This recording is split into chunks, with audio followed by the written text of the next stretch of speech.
Creative land ఆసియాతో ఒప్పందం 25,000 ఉద్యోగాలు వస్తాయన్న చంద్రబాబు. దక్షిణ తెలంగాణ అన్యాయానికి గురైంది, ప్రాజెక్టులు తిరిగి ప్రారంభిస్తామన్న ఉత్తమ్.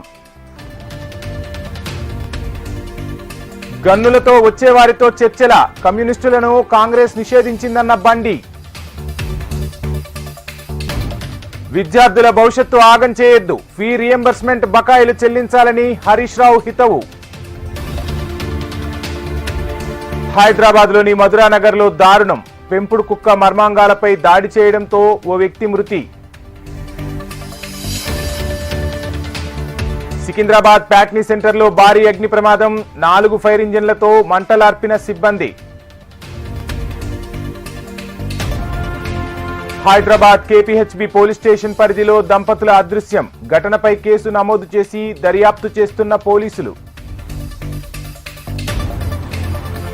హైదరాబాద్ గచ్చిబౌలిలో ఐకానిక్ టాలీవుడ్ అవార్డ్స్ కార్యక్రమంలో పలువురు నటులు, టాలీవుడ్ సీజన్ 1 పోస్టర్ రిలీజ్.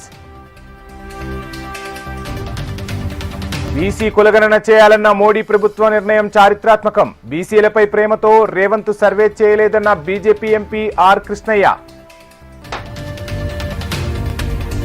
ఆంధ్రప్రదేశ్లో పలుచోట్ల భారీ వర్షాలు, మే 7 వరకు కోస్తా, రాయలసీమలో వర్షాలు కొనసాగుతాయని ఐఎండీ హెచ్చరిక. వక్ఫ్ చట్టాన్ని రద్దు చేయాలని కడపలో ముస్లిం జేఏసీ ర్యాలీ, సుప్రీంకోర్టులో పిటిషన్ దాఖలు చేశారన్న ఎంపీ అవినాష్ రెడ్డి.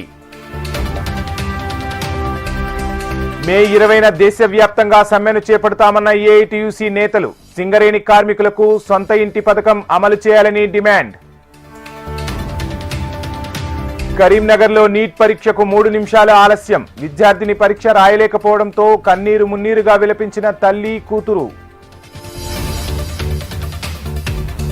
నెల్లూరులో మైనింగ్ అక్రమాలపై మాజీ మంత్రి అనిల్ కుమార్ ఫైర్, సైదాపురంలో మూసివేసిన పనులను ఓపెన్ చేయాలని ఆందోళన.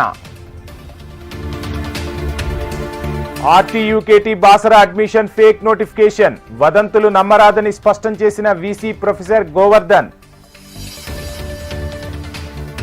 నిజామాబాద్ జిల్లాలో వడగళ్ల వాన బీభత్సం, వర్షానికి కొనుగోలు కేంద్రాలలో ధాన్యం ఉంచిన రైతులకు తీవ్ర ఇబ్బందులు.